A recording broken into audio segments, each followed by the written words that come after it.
I called an electrician to fix the wiring, calmly went to the store, and 10 minutes later, he whispered in a trembling voice, "Sir, someone locked themselves in the bathroom and turned on the water. Only the electrician and I were supposed to be in the house." When I returned home, before we continue, please subscribe to the channel and let us know where you are listening in the comments. I waited until the dishes were cleared before I spoke. The television murmured in the background, some game show with canned laughter that felt obscene against what I needed to say. My armchair had molded itself to my body over 30 years, and I pressed my palms against the worn armrests, steadying myself. "Clifford, we need to talk about your living situation. It's been 9 months. The words came out quieter than I'd rehearsed. Through the doorway, I could see my son's back stiffen at the kitchen sink. He didn't turn around. Rachel appeared instead, materializing in the living room entrance with that expression I'd come to recognize. Chin lifted, eyes narrowed, ready for battle. His living situation? This is his childhood home, which he agreed to stay in temporarily. 3 months, Clifford. That was the agreement. My son still hadn't turned from the sink. I watched him wipe the same section of counter for the 3rd time, his shoulders hunched forward like a boy caught stealing. Rachel stepped fully into the room, positioning herself between my chair and the kitchen doorway. "You have this entire house to yourself, 4 bedrooms for 1 person, but you can't share with your own son, your own grandchildren? I'm asking about the timeline we agreed to, not whether you can stay." She moved closer, and I noticed she'd changed from her dinner clothes into something more formal, a burgundy blouse I'd seen her wear to parent-teacher conferences. This wasn't spontaneous. She'd been preparing. "Maybe you're forgetting things. Maybe this house is too much for someone your age to manage alone." The words landed like they were meant to, soft but poisoned. I'd heard prosecutors use that tone in court, planting seeds of incompetence in jury minds. I kept my breathing even, let the silence stretch until it became uncomfortable, an old trick from my years behind the bench. "Clifford." I raised my voice just enough to carry into the kitchen. "Son, do you remember our conversation last spring? You promised 3 months maximum." The counter-wiping stopped. I waited, counting seconds in my head. 5, 10, 15. Rachel's jaw tightened. "Clifford, you don't have to..." "Clifford, I'm asking you a direct question." My son finally turned, but his eyes went to his shoes, to the tile pattern, to anywhere but my face. His mouth opened, closed. Upstairs, one of the children dropped something heavy, and the sound made him flinch. "Clifford, let's go upstairs." Rachel's voice had shifted to something gentler, conspiratorial. She touched his elbow, and I watched my son, my only child, nod once and follow her toward the stairs without a word to me. "We're trying to help you, Eldon." Rachel paused on the 3rd step, looking back. "This house is falling apart. The electricity, the plumbing. You need us here. The electricity is a maintenance issue. It has nothing to do with need. Doesn't it?" She tilted her head, almost sympathetic. "What if something happens when you're alone? At your age, things can go wrong so quickly." Then she continued upstairs, my son trailing behind her like something tethered. Neither of them said goodnight. I sat in my chair for another 20 minutes, listening to their footsteps overhead, the creak of their bedroom door, the muffled television from the children's room. The living room lamp flickered twice, that electrical problem again, casting jumping shadows across the family photo on the wall. My late wife's smile seemed to dim with each flicker. When I was certain they'd settled in for the night, I went to my study. The room still smelled like the lemon polish I'd used last week, but something felt different. I stood in the doorway scanning. My desk looked normal at first glance. Laptop closed, reading glasses in their case, the stack of legal journals I'd been meaning to read. But the stack had been moved, just an inch, maybe less, but I'd positioned them parallel to the desk edge, and now they sat at an angle. I pulled open the filing cabinet drawer. My property deed was there, but not in the manila folder where I'd kept it. Someone had taken it out, examined it, replaced it hastily. The will was there too, creased in a way it hadn't been before. My phone felt heavy in my hand as I pulled up the camera and photographed the desk, the filing cabinet, the misplaced documents. Then I opened my notes app and typed, "Document disturbance discovered 9:47 p.m., November 12th. Papers examined include property deed, will, bank statements from Q3. The electricity flickered again, plunging the study into darkness for 3 full seconds before the lights returned. I thought about Rachel's comments over the past few weeks, always mentioning the wiring, the age of the electrical system, how dangerous old houses could be. Not complaints, observations, building something. I'd seen this strategy in court before. Establish a narrative of incompetence, danger, inability to maintain property. Get it on record through seemingly innocent comments. Then, when you need it, you have witnesses who will say, yes, we were concerned about his safety. The house was falling apart around him. The prosecutor in me recognized the setup. The father in me felt the knife twist. I sat at my desk and opened my laptop, searching for electricians. Not just any electrician, I needed someone licensed, bonded, with excellent reviews, someone thorough who'd document everything, someone who could serve as a witness if this situation became what I suspected it might become. Leroy Miller Electric had 47 5-star reviews and same-week availability. I drafted an email, kept it simple. Experiencing intermittent electrical outages, primarily second floor, need comprehensive safety inspection, can pay premium for prompt service. The response came within 10 minutes. Can do Thursday morning, 9 a.m., $150 diagnostic fee, additional work billed hourly, bring full toolkit and testing equipment. Thursday was 2 days away. I typed back, confirmed, address is 847 Whitman Street, I'll be here. I hit send and closed the laptop, but I didn't move from the desk. Above me, the house had gone quiet. My son was in his childhood bedroom with a woman who'd just implied I was losing my mind, sleeping under a roof I'd paid off 20 years ago, in a home where my wife had died and been mourned. The lamp flickered once more, and I made myself smile in the darkness. Let them think they were clever. Let them believe I didn't see the pieces moving on the board. I'd spent 30 years as a prosecutor, and another 15 after that doing defense work. I knew how people lied. I knew how they built cases against the innocent. I knew how to spot the moment when someone stopped being family and became something else. That moment had arrived tonight, in my son's silence. I picked up my phone again, scrolling to Leroy Miller's number, letting my thumb hover over the call button. Not yet. Thursday morning would come soon enough, and when it did, I'd have a professional witness in my home, someone with no stake in family politics, someone who'd document everything he saw. The house settled around me with its old sounds, pipes contracting, floorboards adjusting, the furnace clicking to life, familiar sounds that had comforted me for decades. But tonight they felt different, like the house itself was waiting for something to begin. I shut off the study light and walked through the darkened first floor to my bedroom, the one I used to share with Margaret before the cancer took her. Her side of the closet still held some of her clothes. I'd never been able to clear them out. As I passed the stairs, I looked up toward the second floor where my family slept, or pretended to sleep. Whatever came next, I'd be ready for it. The coffee maker gurgled its final drops as headlights swept across my kitchen window. 9 o'clock exactly. Leroy Miller kept his appointments. I set down my mug and went to open the front door before he could knock. Mr. Wagner? He was younger than I'd expected, maybe 40, with careful eyes and a toolbox that looked professionally organized. Leroy Miller, hear about your electrical issues. Come in. I appreciate you fitting me in so quickly. I walked him through the house, pointing out the problem areas, the bedroom light that had flickered last night, the bathroom outlet that sometimes sparked, the circuit breaker that tripped without apparent cause. Old house like this could be outdated wiring. I'll check the whole system, make sure everything's safe. He set his toolbox down in the upstairs hallway, already pulling out a voltage tester. I need to run to the store. I kept my voice casual, though I'd been planning this since yesterday. You'll have the place to yourself. My son's family is out for the morning. No problem, Mr. Wagner. I'll start with the second floor, work my way down. I handed him a business card with my cell number written on the back.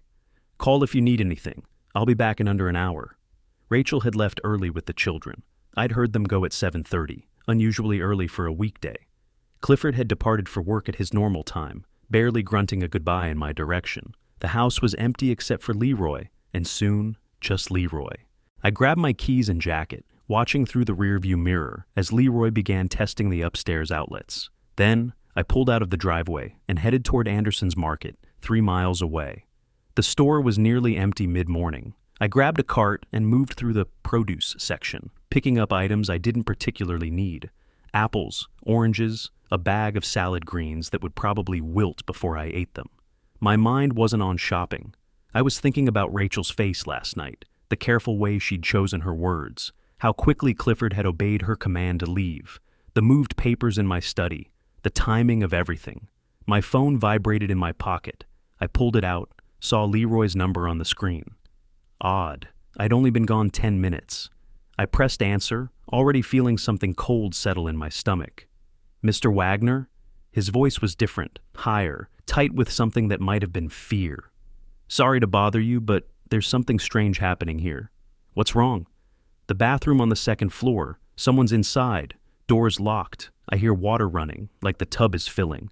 I knocked. Nobody answers. Are you expecting anyone to come by? The bag of apples slipped from my hand, tumbling across the floor. No, no one. The house should be empty except you. That's what I thought, but should I try to? A crash came through the line, something heavy hitting a hard surface. Then muffled sounds I couldn't identify.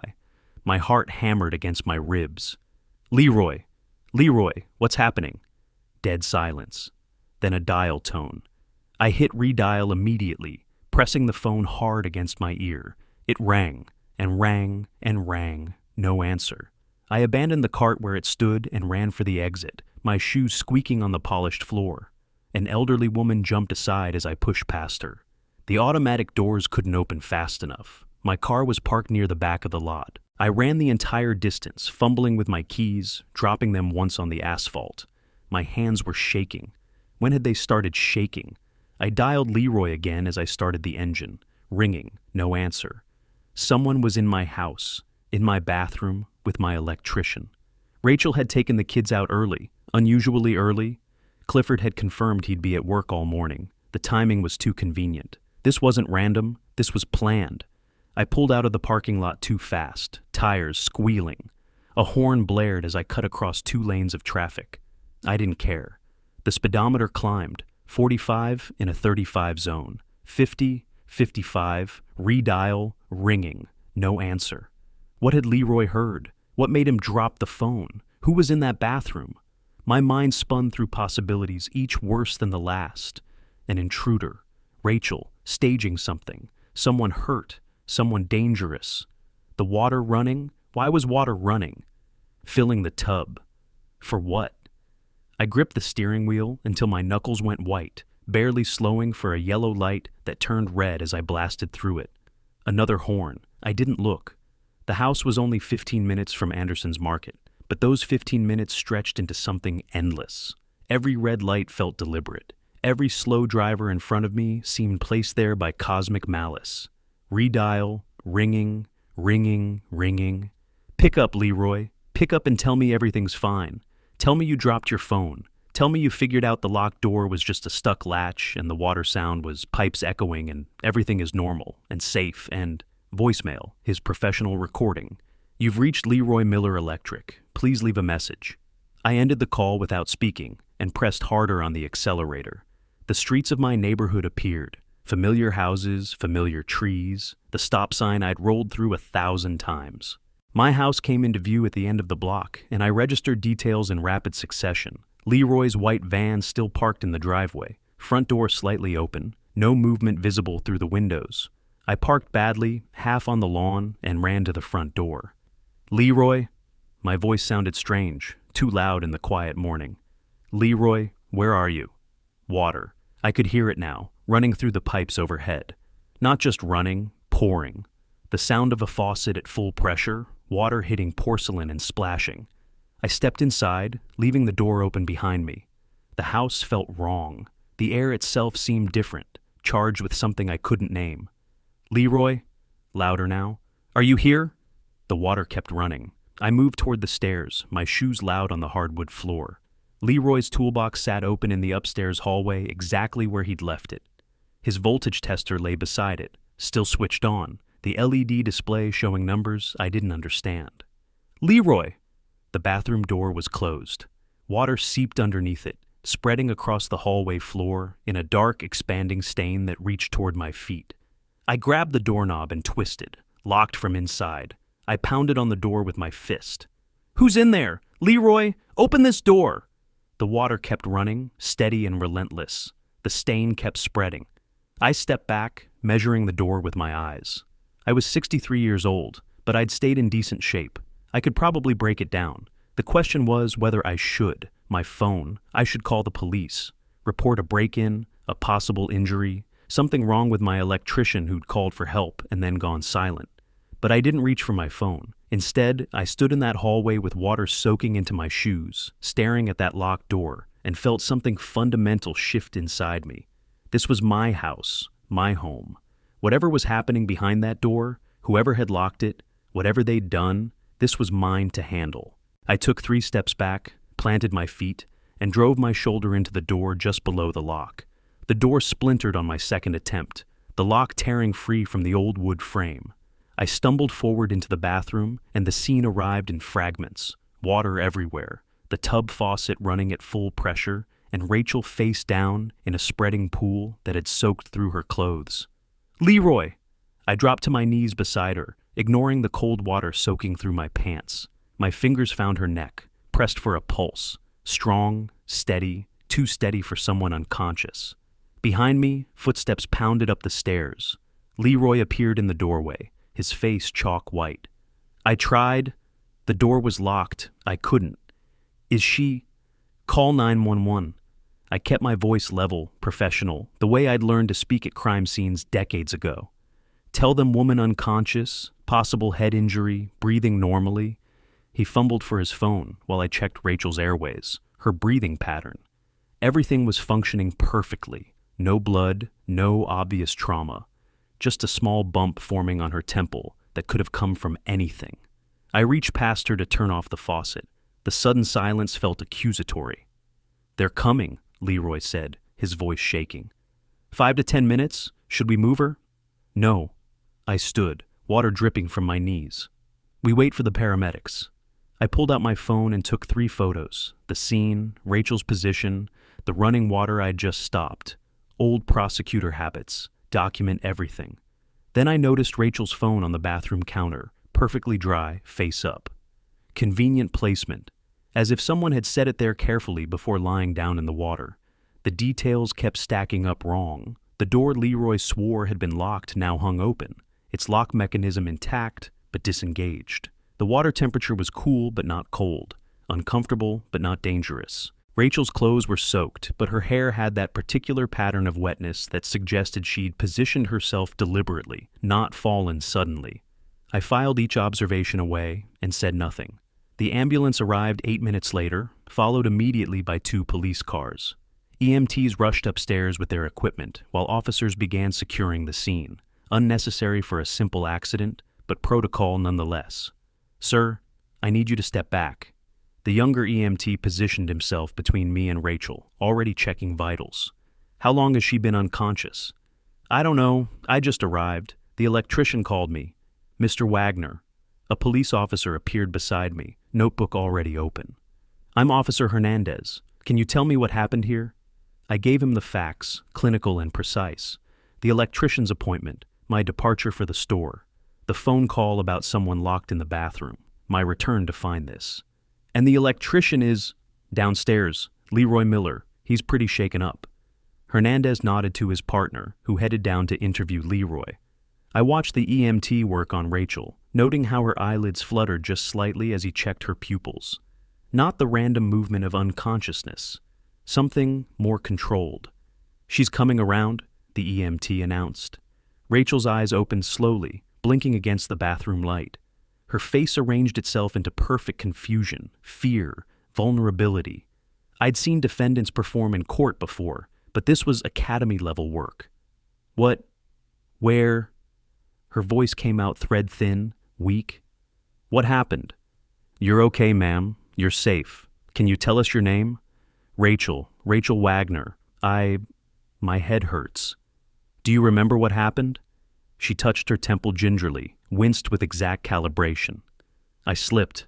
The floor was wet. I hit my head on the sink. Her eyes found mine, held for just a moment.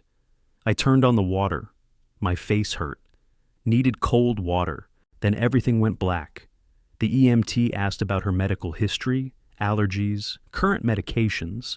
Rachel answered each question with appropriate hesitation, like someone struggling through fog, but her answers were too complete, too organized for genuine confusion. Officer Hernandez wrote everything down. Any idea why you slipped? The lights flickered. They do that constantly. Old wiring.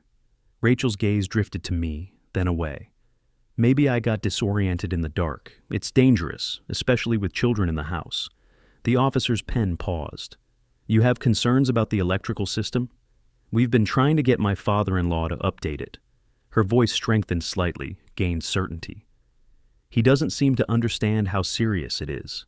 I felt Hernandez's attention shift toward me, reassessing. One sentence had transformed me from concerned homeowner to potential negligent elder. Masterful. Mr. Wagner, is it true you've been having electrical issues?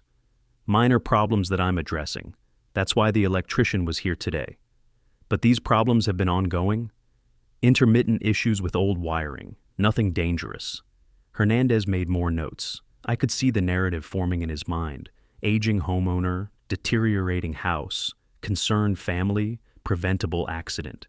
Downstairs, I heard the front door open, then Clifford's voice calling out, "What happened? The police called me."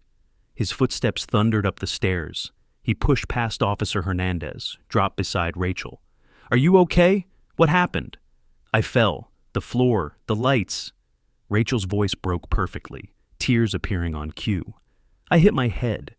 Clifford looked at me, and his expression held something I'd never seen directed at me before. Accusation, blame, anger. "This could have been prevented," he said quietly. The EMTs were preparing to transport Rachel to the hospital for evaluation. As they lifted her onto the gurney, Hernandez pulled me aside. "We'll need a full statement from you and from Mr. Miller. This appears to be an accident, but given the circumstances, the electrical issues, the safety concerns, there may be follow-up with code enforcement." "I understand. Does anyone else live here?" "My son and his family, temporarily." "How temporarily?" I met his eyes. "That's currently under discussion." After the ambulance left, after the police finished their photos and their questions, after Clifford followed Rachel to the hospital without a word to me, the house fell into thick silence. Leroy packed his tools with trembling hands. "I'm sorry," he said. I don't know what I should have done differently." "You did everything right. You called me, you tried to help. This isn't your fault." He nodded, but doubt clouded his face. "The door was locked. I'm certain it was locked. I tried the handle 3 times." "I believe you." After he left, I stood in the upstairs hallway where water still darkened the hardwood. The bathroom door hung crooked on its broken frame. Everything looked like the aftermath of an emergency. But I knew what I'd seen. Rachel's steady pulse, her perfect positioning, her phone placed just so, the convenient timing of her recovery, the rehearsed story about dangerous conditions. She'd staged this, every detail calculated. The question was why? "We need to talk." Clifford's voice came from behind me. I turned to find my son at the top of the stairs, his expression hardened into something unrecognizable.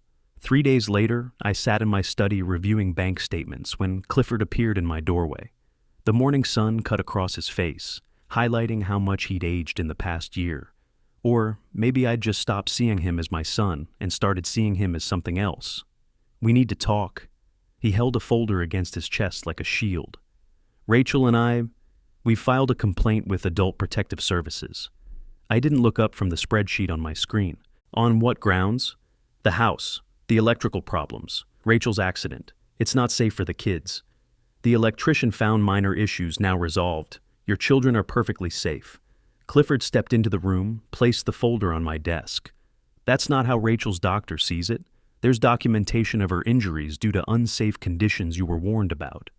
I finally raised my eyes to his. He looked away first.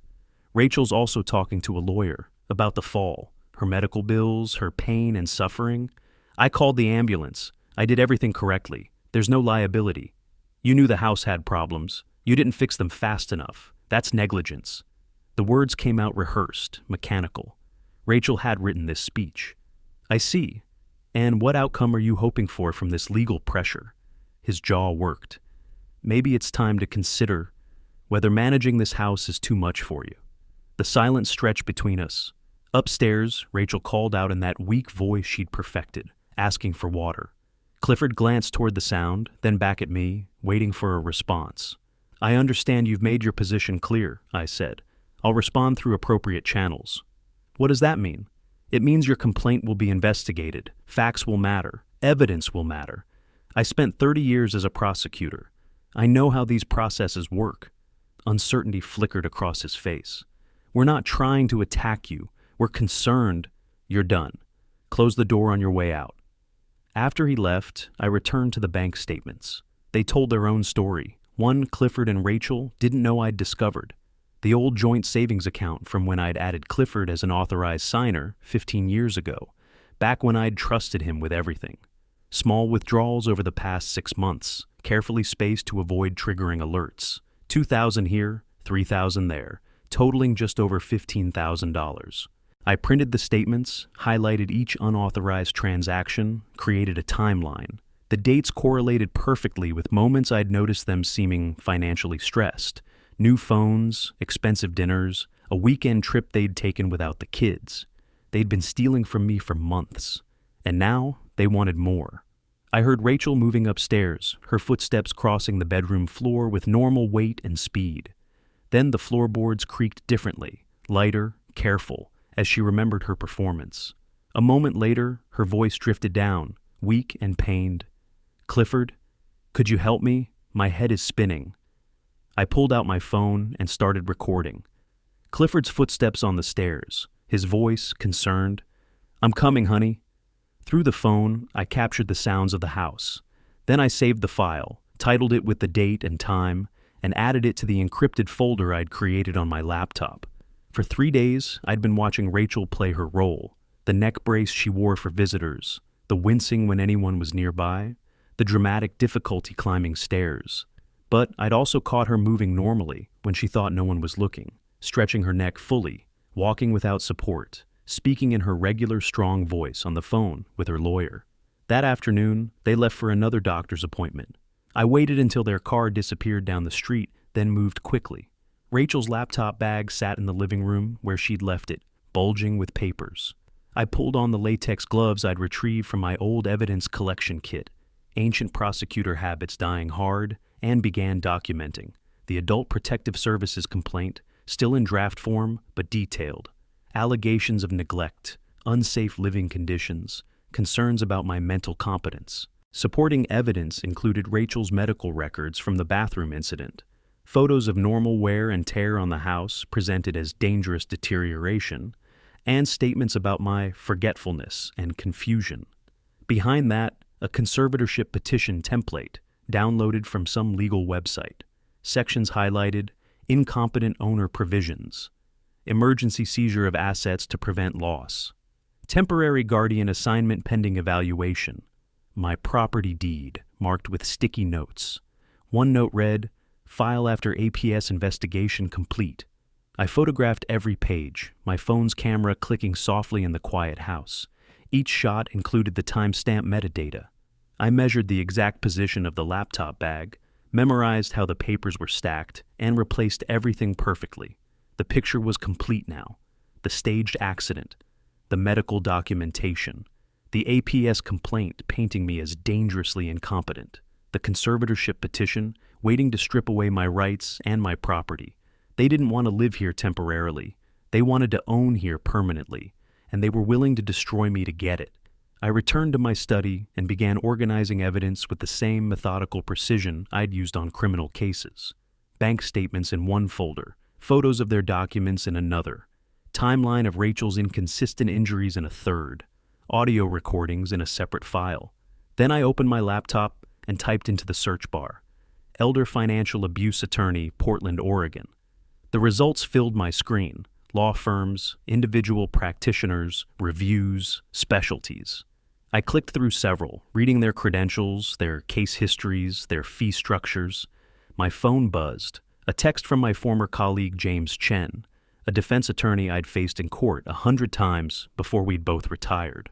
We'd stayed in touch, occasional lunches to complain about modern prosecutors who didn't know how to build proper cases. "Coffee tomorrow? Been too long." I stared at the message. James specialized in civil litigation now. He'd mentioned it at our last lunch, talked about elder abuse cases he'd won, millions recovered from family members who'd exploited their parents. I typed back, "Tomorrow works. I need legal advice. Confidential." His response came immediately. "My office, 10 a.m. What kind of advice?" I hesitated, then wrote, "The kind where I'm the victim, not the prosecutor." 3 dots appeared, disappeared, appeared again. Finally, "I'll clear my schedule." Through the window, I saw their car pulling back into the driveway. I closed the laptop, tucked away the evidence folders, and sat back in my chair with a legal journal open in front of me, the picture of an old man passing time with reading. Rachel's voice carried through the house, suddenly weak again. "The doctor said I need at least another week before returning to normal activities. Maybe longer." A pause, then quieter, meant for Clifford alone. He agreed to extend the documentation period. That gives us more time. I opened a blank document on my phone and typed, "Audio note. Rachel discusses extending medical documentation with Clifford, 2:47 p.m. Footsteps approached my study. Clifford appeared in the doorway again, his face set with that new hardness. "Rachel needs to rest. Could you keep it down in here?" I looked at him, really looked at him. When had he become this person? Or had he always been capable of this, and I'd simply refused to see it? "Of course," I said. I wouldn't want to disturb her recovery. The sarcasm sailed past him. He nodded and left.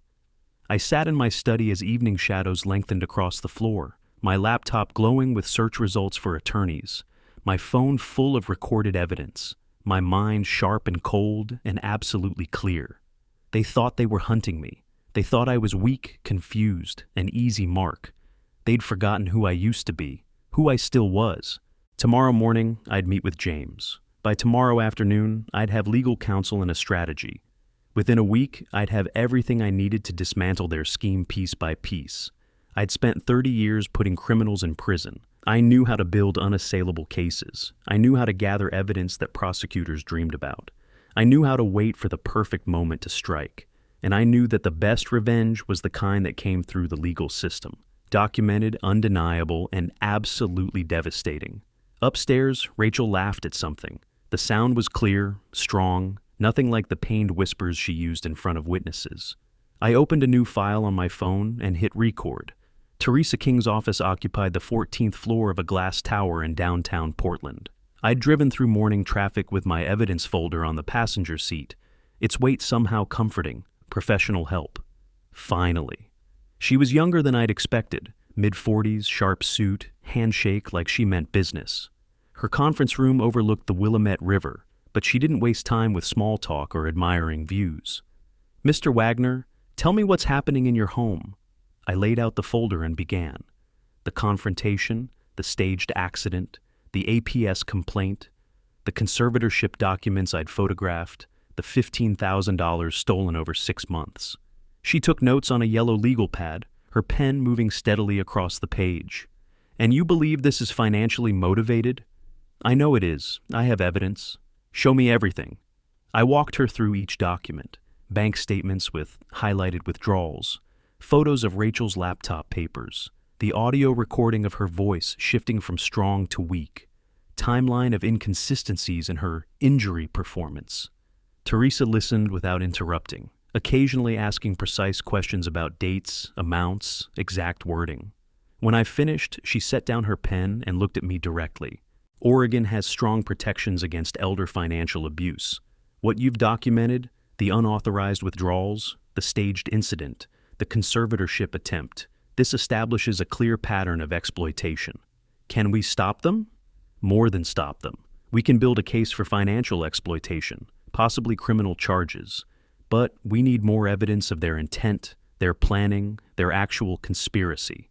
Right now, you have strong circumstantial evidence. We need something definitive. What do you recommend?" She stood, walked to the whiteboard mounted on the wall, and began drawing a timeline. "Document everything going forward. Install security cameras in common areas. It's legal in Oregon if you notify residents. Capture their conversations, their real discussions when they think you can't hear. People get careless when they believe they're unwatched. How much will this cost? My retainer for this type of case is $5,000. If it goes to litigation, additional fees apply. But based on what you've shown me, I believe we can resolve this through strategic pressure. Evidence so overwhelming they can't fight it. I wrote the check without hesitation. 3 days later, a professional security company arrived at my house. 2 installers spent the morning positioning cameras in the living room, kitchen, front hallway, back entrance, and main staircase. All common areas, nothing in bedrooms or bathrooms. Everything by the book. At dinner that evening, I made the announcement casually between bites of roasted chicken. I'm having a security system installed this week, cameras in the common areas. Rachel looked up from her plate, fork pausing midway to her mouth. Because of my accident? Because of the APS complaint. I want everything documented. Condition of the house, everyone's activities, complete transparency for any investigation. Her face brightened. That's actually smart. Shows you take safety seriously. Shows you have nothing to hide. Clifford shifted in his seat. Where exactly will the cameras be? Living room, kitchen, hallways, entrances. Not in bedrooms or bathrooms, obviously. Just common spaces, for everyone's protection. Rachel smiled, actually smiled. I think it's a great idea. Official documentation of everything. I nodded and returned to my meal, hiding the cold satisfaction behind another bite of chicken. She thought the cameras would help her case. Document the unsafe conditions. Create evidence of my supposed neglect. She had no idea she was approving her own surveillance. The installers returned the next day to complete the wiring, test the system, and show me how to operate the smartphone app. Cloud recording, motion-activated alerts, ability to review footage remotely. I practiced until I could navigate every feature efficiently. Meanwhile, Teresa had recommended a private investigator, Sophia Ray, efficient and thorough. I met her at a coffee shop 10 blocks from my house, handed her Clifford's basic information, and authorized a comprehensive financial background check. 5 days later, she delivered her report at the same coffee shop. The dossier was 40 pages long, meticulously detailed, devastating. Your son is in serious financial trouble. Business failed 18 months ago. A small contracting company that collapsed due to mismanagement and unpaid loans. Left him with $40,000 in debt. She turned pages, showing me bank statements, court filings, creditor communications. He's been gambling online trying to recover losses. Online poker, sports betting. Added another $38,000. $78,000 total? Correct. Credit cards maxed out. Personal loans from questionable sources. Multiple creditors threatening lawsuits. Your daughter-in-law has taken complete control of their finances. She's the one managing their accounts now, deciding how money gets spent. She knows about all of this? She's been managing the crisis, or trying to. Your house is worth approximately $580,000, according to current market assessments. That's their solution. I sat back in my chair, the coffee shop noise fading to background static. $78,000 in debt. Over $500,000 in equity in my house. The math was simple, brutal, obvious.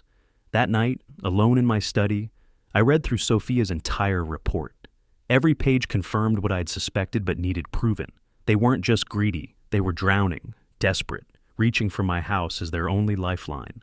Understanding their motivation didn't create sympathy. It hardened something in my chest until it felt like stone. The camera system went fully operational that weekend.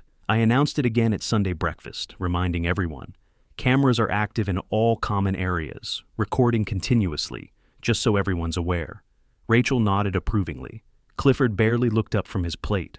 For the next week, I reviewed footage each morning. Most of it was mundane. Rachel moving through the kitchen, Clifford leaving for work, occasional glimpses of the children playing in the living room, hours of ordinary domestic life. Then, on a Tuesday morning, while I was out on my deliberately scheduled walk, I came home to review Monday's footage and found gold.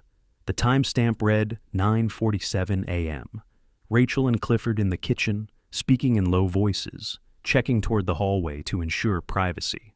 I leaned forward, turned up the volume on my laptop, and listened.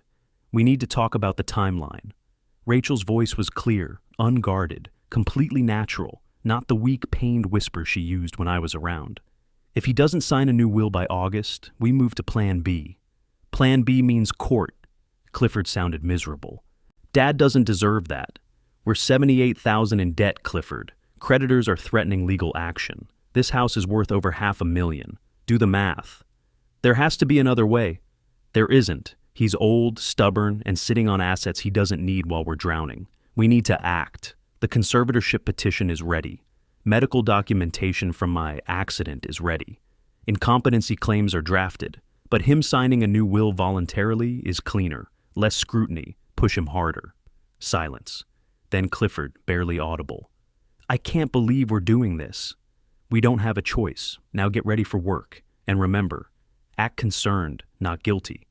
I watched the footage twice more, then saved it to 3 separate locations. Laptop, external hard drive, cloud storage. Then I opened my encrypted email and sent the file to Teresa with the subject line. Evidence, conspiracy discussion, May 12th, 2025. My hands were steady. My breathing was calm. Everything I'd suspected, now confirmed and recorded in their own voices. I opened a new browser tab and began researching one more thing: how to change a will in Oregon and how quickly it could be done. The video file glowed on my laptop screen, timestamp visible, May 12th, 2025, 9:47 a.m. I'd watched it enough times to have their words memorized, but I played it once more before my meeting with Teresa. Rachel's voice, strong and clear. If he doesn't sign a new will by August, we move to Plan B. I closed the laptop and drove downtown. Teresa watched the footage in silence, her expression unchanging. When it finished, she replayed it, this time taking notes. After the second viewing, she looked at me. This is prosecutable evidence of conspiracy to commit elder financial abuse. Every word establishes intent, planning, and financial exploitation. This changes everything. What do we do now? Immediate protective measures. First, revoke all of Clifford's access to your financial accounts, every single one. Second, close any remaining shared accounts. Third, change your will. Fourth, she paused. We initiate eviction proceedings. They've breached the terms of their temporary residence. Under Oregon law, you can serve 30-day notice for family members without a formal lease. How fast can we move? I can have eviction papers ready by tomorrow. The financial changes you can start today. The will revision. I'll refer you to an estate attorney who can expedite. Everything documented, everything legal, everything unassailable. I spent the next 2 days systematically dismantling their access to my life. First Bank. Removed Clifford as authorized signer on checking account. The manager printed confirmation, stamped it, handed it to me, with professional sympathy in her eyes. Second Bank.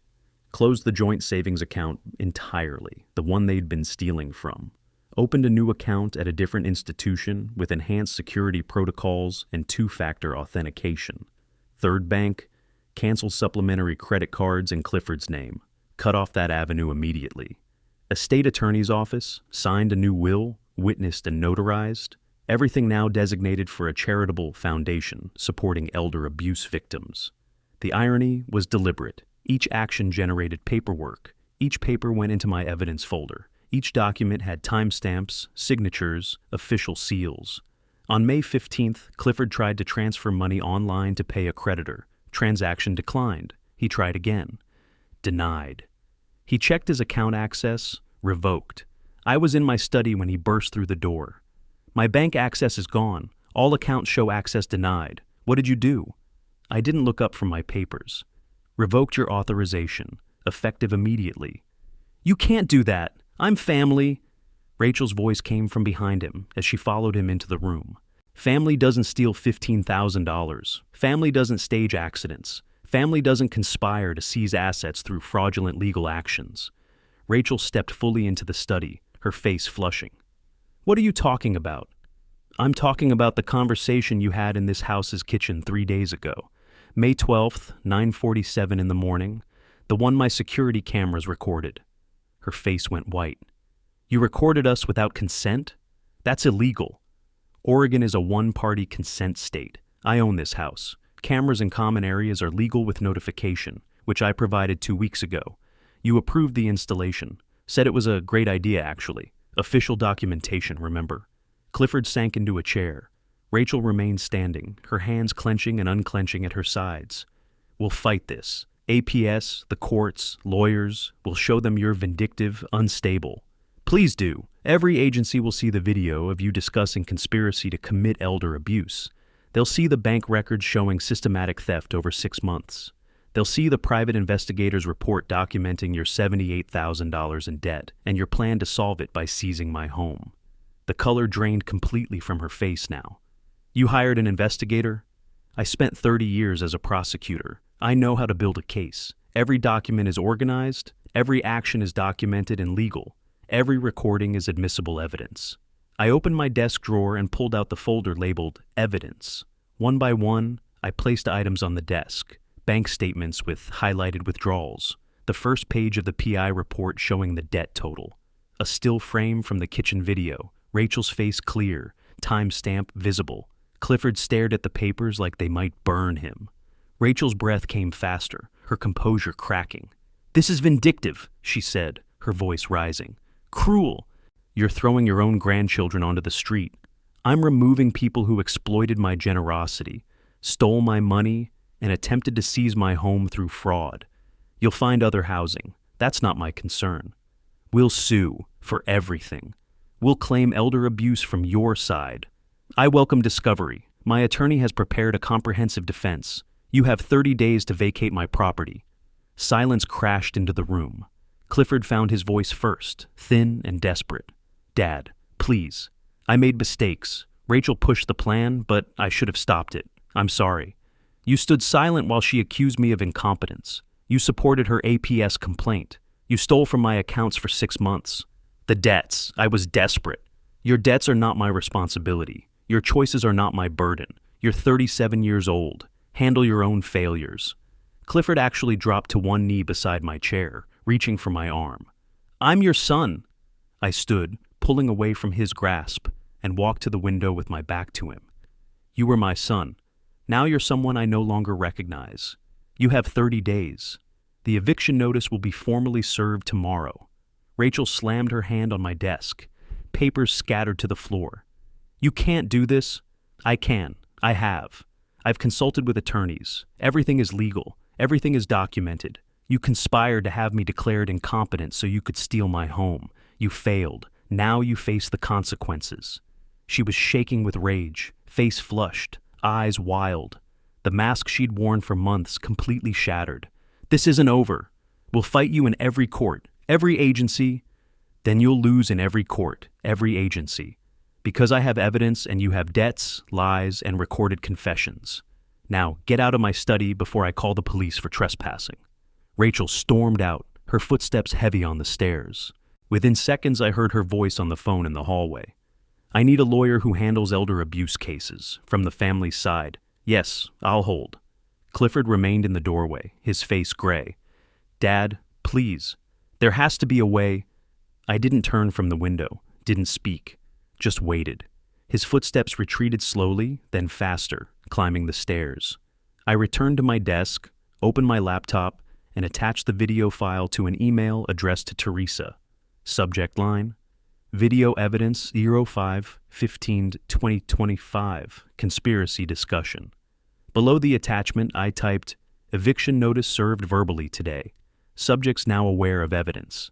Anticipate aggressive countermeasures. Please prepare accordingly." I hit send and closed the laptop. Through the ceiling, I could hear Rachel's voice, still on the phone, still searching for an attorney who'd take her case. Clifford's heavier footsteps paced the bedroom floor above me. 30 days. June 14th would be their deadline to leave.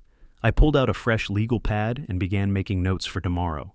Change the locks on the day they leave. Arrange for cleaning service. Have the house professionally inspected and photographed. Document its actual condition. Prove there were no dangerous neglect issues. Everything by the book. Everything documented. Everything unassailable. They'd tried to take my home through manipulation and lies. Now they'd leave with nothing but their debts and the knowledge that they'd underestimated an old prosecutor who knew exactly how to build a case they couldn't fight. I made one more note. Follow up with APS. Provide complete evidence package proactively. Establish facts before their false narrative takes hold. Upstairs, a door slammed. Rachel's voice rose again, shouting something at Clifford I couldn't quite hear. I returned to my legal pad and continued planning.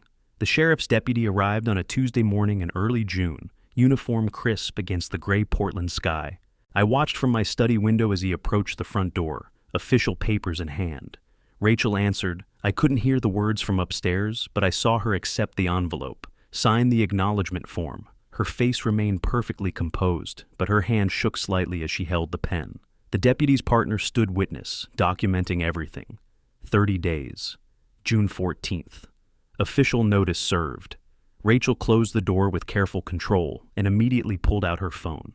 Through the thin walls, I heard fragments. Need an attorney, conservatorship, emergency petition. She'd found someone by the end of the week. The counter petition arrived at Teresa's office 2 days after service. Emergency request for temporary guardianship over me, filed with Multnomah County Circuit Court. The claims were creative: mental instability, paranoid behavior, erratic financial decisions, endangering my welfare. She's hired Dr. Marcus Chen, Teresa told me over the phone.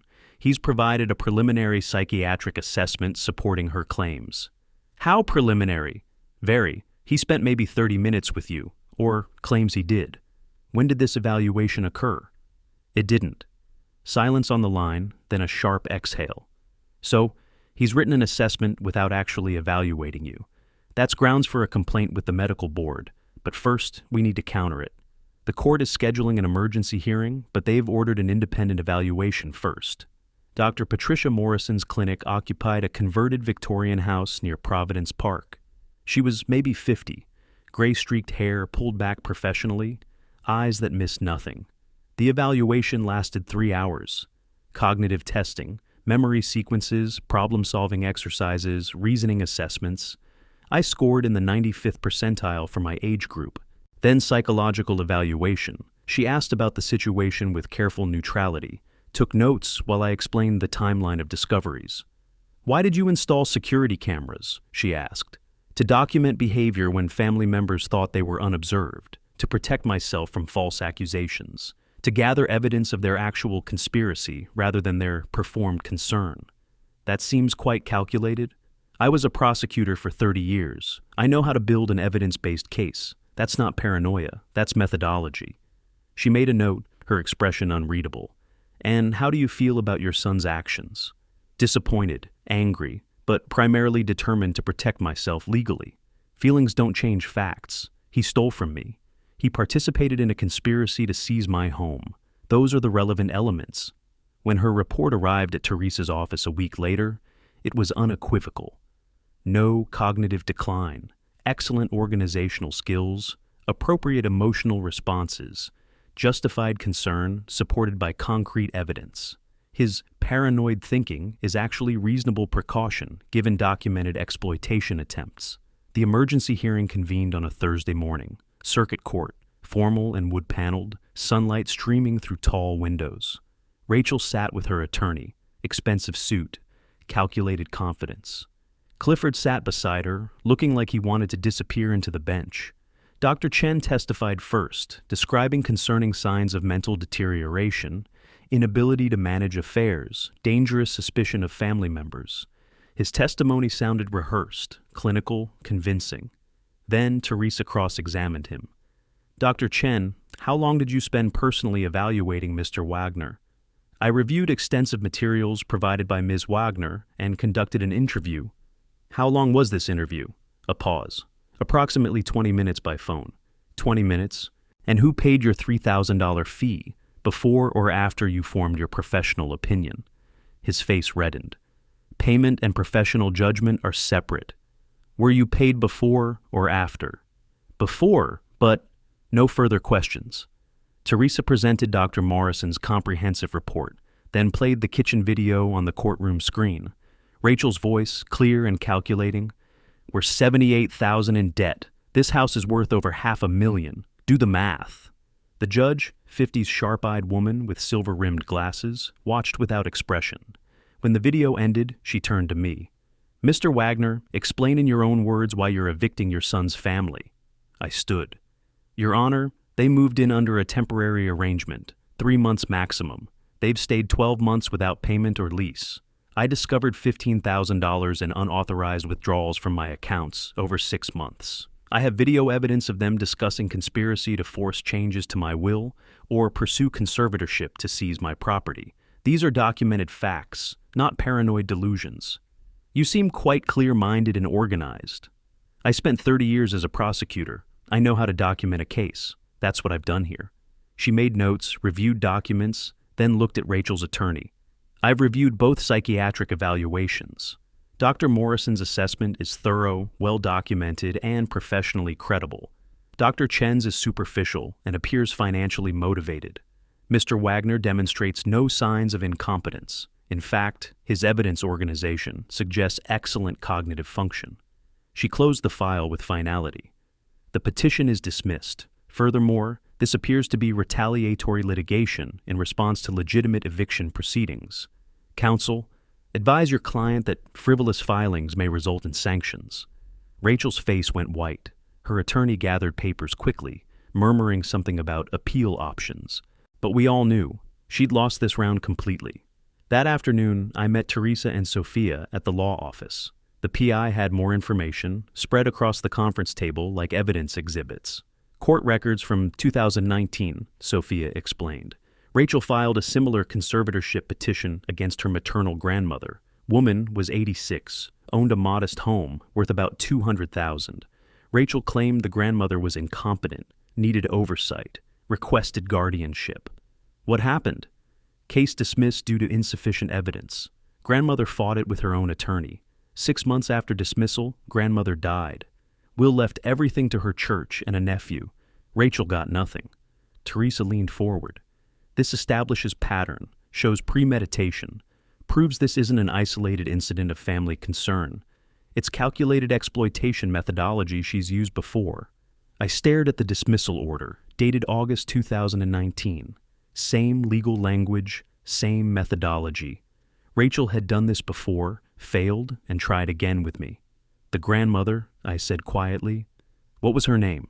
Sophia checked her notes. Dorothy Chen.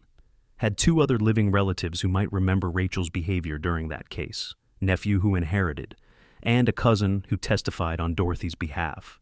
I reached for my phone. Get me their contact information. If Rachel makes another legal move, I want witnesses who've seen her do this before. Teresa was already making notes. Pattern evidence is devastating. If they challenge the eviction or make any more petitions, this goes before whatever judge hears the case. She's established herself as someone who serially exploits elderly family members. Through the office window, I could see the city spreading below, afternoon light turning the Willamette River to molten silver. Somewhere out there, Rachel was planning her next move, but I had her pattern documented now, her history exposed. The 30-day countdown continued. 2 weeks left until June 14th. I drove home through rush hour traffic, the evidence folder on my passenger seat heavier with grandmother Dorothy's case files. When I pulled into my driveway, I saw lights on in the master bedroom upstairs, my bedroom that they still occupied. Not for much longer. June 14th arrived with morning fog that burned off by 9. I made coffee in my kitchen while listening to footsteps above me, Rachel and Clifford moving around the master bedroom they still occupied, making no preparations to leave. I'd given final notice yesterday. 24 hours courtesy beyond the legal requirement. They'd ignored it. At breakfast, I found Rachel at the table reading her phone. Clifford stood at the counter, not eating, just staring at his coffee. It's June 14th, I said. The eviction deadline? Do you need help arranging movers? Rachel looked up, her expression cold and certain. We're not leaving. This is our home. Clifford grew up here. This is my home. You're violating a court order. Let the court try to enforce it. We'll see how this looks. Elderly man throwing toddlers onto the street. I left the kitchen and called Teresa from my study. They're refusing to vacate. Sheriff's already en route. Should arrive within the hour. Stay out of their way and document everything. 2 patrol vehicles pulled up at 10 o'clock, followed by a moving truck with 3-person crew. I watched from my window as Deputy Martinez and his partner approached the front door, professional, methodical, immune to manipulation. The knock was official, authoritative. Rachel answered. I'm Deputy Martinez. I'm here to execute a court-ordered eviction. He presented papers. You have 30 minutes to gather essential personal items, medications, important documents, keys. After that, a crew will remove all belongings to a truck. You can claim them at the storage facility listed on this form. Do you understand? This is illegal. We're family. He can't just throw us out. Ma'am, this is a lawful court order signed by a judge. You can file an appeal, but today you must vacate. Please use your 30 minutes productively." Rachel's face hardened. She called for Clifford, and they disappeared upstairs. I heard drawers opening, closet doors slamming. The children's voices, confused. Rachel's sharp responses. When the 30 minutes expired, the moving crew began their work. I stood on my front porch filming everything on my phone. Systematic documentation, each piece of furniture carried out, each box loaded, timestamps on every clip. The crew worked efficiently, impersonally. Couch, dining chairs, children's beds dismantled and carried in pieces. Neighbors began gathering on the sidewalk. Mrs. Patterson from next door, the Johnsons from across the street. Others I recognized from occasional waves and brief conversations. Rachel saw her audience and transformed. She positioned herself prominently on the front lawn, voice carrying across the quiet street. "This is what happens when you try to help family. We've been caring for him, trying to help maintain this deteriorating house, and he's decided he wants us gone. My children have nowhere to go." Mrs. Patterson approached, concerned. "Rachel, what's happening?" "Eldon is evicting us." Tears now, expertly deployed. "We've tried to talk to him, but he's become paranoid, irrational. We're worried about him, but he won't accept help. Now this." I kept filming, every word, every theatrical gesture. Let her perform. The deputy's professional execution of a valid court order told the real story to anyone paying attention. The crew worked through midday. Master bedroom furniture appeared, the bed they had occupied, dresser, nightstands. Each piece carried down the stairs and loaded into the truck felt like reclaiming territory.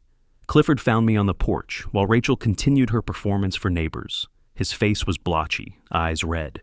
"Dad," his voice broke. "I'm begging you. I made terrible mistakes. I should have stopped Rachel. I should have protected you instead of stealing from you. I know I don't deserve forgiveness, but please, one more chance. I'll do anything." I looked at him, really looked, saw the weakness, the manipulation, the years of enabling terrible choices because confrontation was harder than compliance.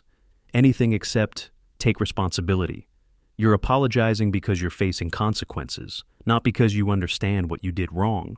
I do understand. I betrayed you. I stole from you. I let Rachel manipulate me. You participated willingly. You're not a victim of her manipulation. You're an adult who made choices. You chose this outcome. Now you need to leave my property. His hand reached for my arm. I stepped back. "I'm still your son, and I'm still the man you tried to declare incompetent so you could steal my house. That's who we are now. Goodbye, Clifford." He stood there, hand still extended, then dropped it and walked away. Helped load the remaining boxes mechanically, a broken automaton going through motions. By early afternoon, the truck was full, every piece of their lives packed away. Deputy Martinez did a final walkthrough, confirmed the property was vacated, and handed me the keys they'd surrendered. "Eviction is complete, Mr. Wagner. For the record, occupants complied with removal. Property appears undamaged." Rachel made her final statement from the sidewalk, theatrical to the end. "You'll regret this. We'll fight this eviction. You haven't won." I looked at her from my porch, phone still recording. "The court has already ruled. You're trespassing if you return. Deputies have documented your compliance with the eviction order. It's done. Family doesn't end because of legal papers. Family ended when you tried to steal my home through fraud. These are just the legal mechanics of protecting myself from criminals. Leave now, or the deputies will escort you." They loaded into their car, Rachel, Clifford, the confused children, followed the moving truck down the street toward whatever storage facility they had arranged. Their problem now, not mine. The deputies left, the neighbors dispersed, whispering among themselves. Mrs. Patterson threw me a look that might have been disapproval. I didn't care. I stood alone on my front porch in the June afternoon, looking at my house, quiet, empty, mine. I walked through the rooms methodically, living room clear of their furniture, kitchen cleared of their additions, upstairs hallway without their family photos on the walls. I reached the master bedroom last. Stripped bed, empty closet, faint smell of Rachel's perfume lingering in the air like a ghost. I opened every window, let the June breeze blow through, carrying away her presence, stood there breathing clean air until the scent faded. Downstairs, I locked the front door and pulled the locksmith's business card from my pocket, the one I'd kept ready for this exact moment. I dialed. Professional voice answered, "Rose City Locks, how can I help you? I need all the locks changed today, every door, every window lock. Can you come now? We can have someone there within the hour. Emergency service rate applies." "That's fine. The address is 847 Whitman Street. We'll be there shortly, Mr. Wagner." I ended the call and walked to my study, sat at my desk, opened my laptop, and began backing up the day's video footage. 3 separate locations, laptop, external drive, cloud storage, professional documentation of the entire eviction. Outside my window, the afternoon light was golden. The house was silent in a way it hadn't been for 12 months. My house, my space, my peace. Within the hour, the locksmith would arrive. New keys, new security, complete control restored. I allowed myself one moment of stillness, sitting in my chair, hands flat on the desk. Then I opened my case file folder and began making notes for the final steps. Change Wi-Fi password, update alarm codes, contact insurance company about occupant change, close every remaining access point they'd had. Systematic, methodical, complete. The way I'd always worked, the way I'd built cases for 30 years, the way I'd won this one. Late July, sun filtered through Teresa's office windows as I reviewed the civil complaint she'd drafted. 12 pages, 47 exhibits attached, every unauthorized withdrawal highlighted, every piece of evidence indexed, thorough, devastating, unassailable. $23,000, I said. 15 stolen, 8 in legal costs pursuing this. That's the documented loss. The complaint cites unauthorized account access, conversion of funds, breach of fiduciary duty. Oregon law is clear on all counts. She slid a signature page across her desk. Once you sign, we file electronically. Clifford will be served within 48 hours. I signed without hesitation. The same week, I submitted the Adult Protective Services complaint. Detailed intake form, complete evidence package, bank statements, video recordings, PI reports, court documents from the dismissed conservatorship attempt. APS assigned an investigator within 2 days. Mr. Wagner, describe the first incident that raised your concerns about financial exploitation. I explained it methodically over the phone. The discovered withdrawals, the staged accident, the conspiracy discussion captured on video. The grandmother's case from 2019, Rachel had tried this before. You have video evidence of them discussing forcing you to change your will? Yes, I can provide the files. Security cameras in common areas, legally installed with notification. Everything is documented.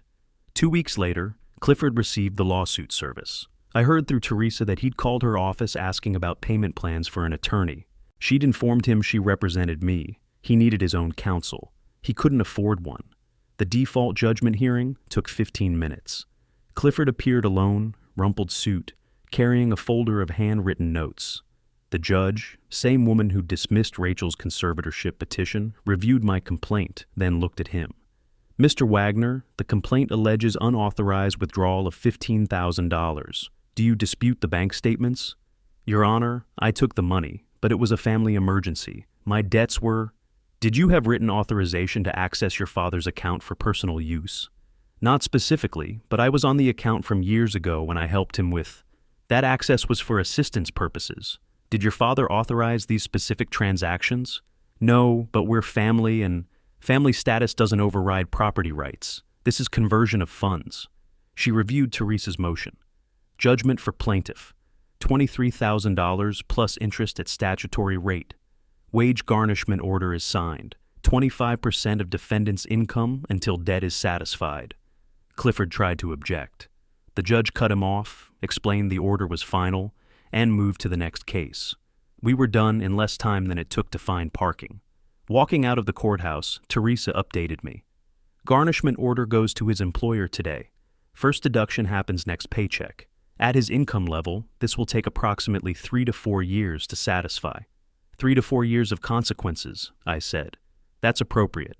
In early August, Rachel made her move on social media. I saw it first when Mrs. Patterson, my neighbor, texted me a screenshot. Is this true? Rachel's post featured photos of the grandchildren, carefully framed to look sad and displaced. The text was calculated manipulation. When family becomes disposable. Elderly father evicts son's family, including small children. Cruel abandonment of family in crisis. We tried to help with his deteriorating house and mental decline, but were thrown out with nowhere to go. This is what happens to families who try to help aging parents. Elder abuse, Dodger family first. The post had been shared 200 times. Comments were outraged. How heartless can someone be? Those poor babies. Elder people can be so selfish. I called Teresa. She's claiming mental decline again, I said. We disproved that in court. Screenshot everything, the post, every comment, timestamps. I'll send a cease and desist about the defamatory mental decline claims. But the better response is factual rebuttal with documentation. Public court records speak louder than denials. I spent 3 hours preparing my response. Teresa reviewed it for legal precision, removing anything potentially defamatory, ensuring every statement was supportable with documentation. We selected specific exhibits. The eviction order, the default judgment, still frames from the conspiracy video, links to public court records. My post went up 3 days after Rachel's. Recent social media posts about my family situation contain serious inaccuracies. Facts: 1. I filed eviction after discovering $15,000 unauthorized withdrawal from my accounts. Court judgment attached. 2. Security video captured discussion of conspiracy to force changes to my will. Still frame attached. 3. Court-ordered psychiatric evaluation confirmed my full competence. Conservatorship petition dismissed. 4. Civil judgment awarded $23,000 for documented financial exploitation. Judgment order attached. 5. Adult Protective Services is investigating their conduct, not mine. These are legal facts, not opinions. Court records are public and linked below. Truth matters. The response was slower initially, then it spread. Comments shifted. There's always another side to these stories. Look at those court documents. This is serious. She tried to steal his house. Someone found Rachel's grandmother's case from 2019 and linked it. She's done this before.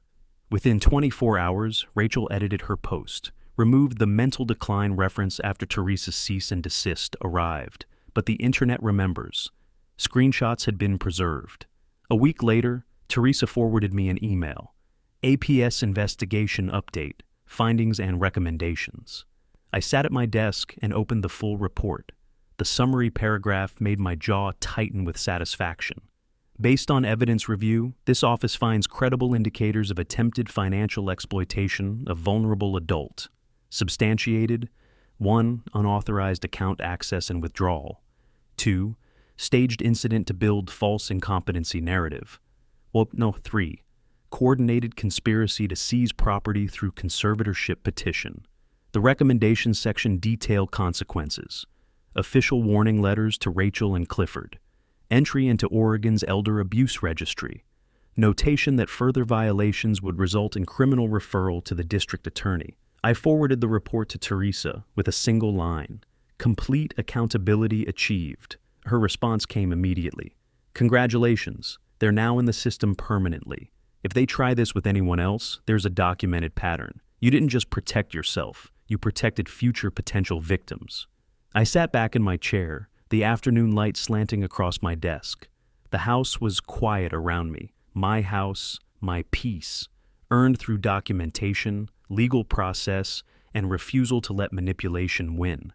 Outside my window, summer was ending. The legal battles were concluding.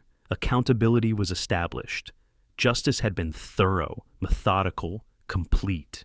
I opened my case file folder, the one labeled Wagner Family Matter, and began filing the APS report in chronological order with everything else.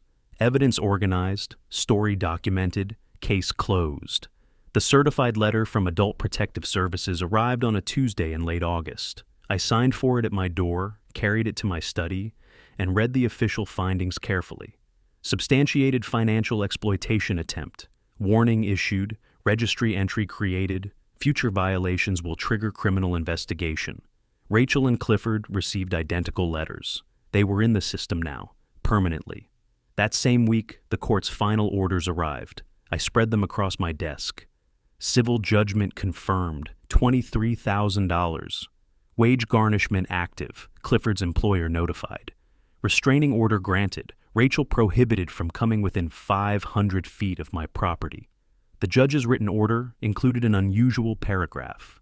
This case presents a concerning pattern of exploitation behavior, warranting thorough documentation for potential future proceedings. Even the judge saw what they were. I filed everything methodically, creating a complete archive. Physical folder and digital backup, chronologically organized, every document indexed. The story was complete and preserved. 2 weeks later, a plain envelope arrived with my name handwritten on it. I recognized Clifford's handwriting immediately, the same careful print he'd used since elementary school. The letter was 4 pages, handwritten, no date. Dad, I know you won't forgive me. I don't deserve forgiveness. I let Rachel convince me you were the problem when I was the problem. I stole from you. I lied to you. I tried to take your home. Every choice was mine, not just hers. The garnishment will take years to pay off. That's fair. I destroyed our relationship. That's on me. I'm not asking you to change the legal consequences. I'm just asking you to know that I understand what I did, and I'm sorry. Maybe someday, years from now, when I've actually changed and not just said I'll change, we could talk. I'm not asking for that now. I'm just asking you to know that I finally see what I did. I'm sorry, Dad. Clifford. I read it twice, sitting in my study with morning coffee. The remorse was genuine. 30 years of reading defendants' statements taught me the difference between manipulation and actual regret. Clifford meant this, but it changed nothing. I opened my desk drawer, pulled out a manila folder labeled Clifford Closed, and filed the letter inside without responding. Some bridges once burned cannot be rebuilt. Not because forgiveness is impossible, but because trust shattered across 12 months of choices. Each withdrawal, each lie, each silent betrayal cannot be reassembled with apology. That afternoon, I met with my estate attorney to execute the new will. We sat in his conference room with 2 witnesses and a notary, reviewing the final version. This is an unusual provision, he noted. Most people leave estates to family despite conflicts. Most people don't have their families try to steal their homes through fraudulent conservatorship. He nodded. The Oregon Elder Justice Foundation is an excellent organization. Your gift will help many people. If my son learns nothing from this, at least others can benefit from what I learned. The will was clear. Entire estate, house valued at $580,000, remaining accounts, investments, goes to Oregon Elder Justice Foundation, supporting victims of financial exploitation. The statement paragraph explained, "This decision reflects documented consequences of exploitation attempts by my son Clifford Wagner and daughter-in-law Rachel Wagner. May these assets help others avoid what I experienced." I signed in 3 places. The witnesses signed. The notary embossed her seal. The attorney provided certified copies. "The foundation was moved by your story," he said as we finished. "They appreciate both the gift and the message it sends." I drove home through late August sunshine, the new will on my passenger seat. Final peace in place. That evening, I poured a glass of whiskey. Rare indulgence, but closure deserved acknowledgement. I sat in my living room, the same chair where this had all begun back in March when I'd asked Clifford about moving out. 6 months felt longer. I reviewed the timeline mentally: discovery of theft, staged accident, evidence collection, attorney and investigator, court battles, eviction, civil judgment, APS findings, all accountability mechanisms in place, all security measures implemented, all legal processes completed. My phone buzzed with an email notification. Oregon Elder Justice Foundation. Thank you for your planned gift. Your generosity will help protect vulnerable adults across Oregon. We're honored to be part of your legacy. Legacy. Interesting word. Not the legacy I'd imagined. That had included my son inheriting this house, raising his children here, continuing family history. But that version required a son who hadn't tried to steal everything. This legacy was different. Turn exploitation attempt into protection for others. Use resources that could have been stolen to help future victims. Justice extending beyond my own case. I walked through my house, quiet, secure, entirely mine. Checked the security app, all cameras green, all zones clear. Tested the new locks on front and back doors. Verified alarm codes were changed. Everything functioning perfectly. In my study, I opened the drawer and looked at Clifford's letter one more time. 4 pages of genuine remorse. Too late. I closed the drawer. At my desk, I pulled up the final will document on my laptop, read the consequence statement paragraph again. Clear documentation of why this decision was made. Anyone who ever questioned it would have complete context. I shut down the computer and turned off the lights, walking through each room. Living room where confrontation began. Kitchen where conspiracy was recorded. Stairs where deputies had supervised eviction. Master bedroom I'd reclaimed, aired out, made mine again. At the window, I looked out at my property. Streetlights reflected off the driveway where Rachel's theatrical performance had played out for neighbors. The lawn they had occupied during eviction, my fortress, defended successfully. The whiskey was smooth and warm, small celebration of something that wasn't exactly victory, more like survival through strategy, protection through documentation, peace through justice. I'd taught justice for 30 years, stood in courtrooms and argued that law must be impartial, that consequences must fit actions, that accountability protects society. I'd never thought I'd apply those principles to my own son, but that's exactly why they matter, because justice doesn't recognize family. It recognizes right and wrong. Clifford chose wrong repeatedly. Rachel manipulated expertly. The law worked as designed. My house was mine. My assets were protected. Future victims had warning. The system had documentation. This was what justice looked like. Not emotionally satisfying. Justice rarely is. But right. And sometimes right is enough. I finished the whiskey, rinsed the glass, and locked the front door one final time before heading upstairs. The security system chimed its armed confirmation. All zones secured. In my bedroom, truly my bedroom now, I set the new will copy on my nightstand. Tomorrow, I'd file it with everything else. Tonight, I wanted it visible. Reminder that protection requires action, that family sentiment cannot override self-preservation, that justice demands impartiality even when it costs everything. The house settled into silence around me, my space, my peace, my choice. I'd won by refusing to lose. Sometimes that's the only victory available, and it's sufficient. The lights went dark. The story was complete. If you like this story, please like this video, subscribe to the channel, and share your impressions of this story in the comments. To listen to the next story, click on the box on the left. Thank you for watching.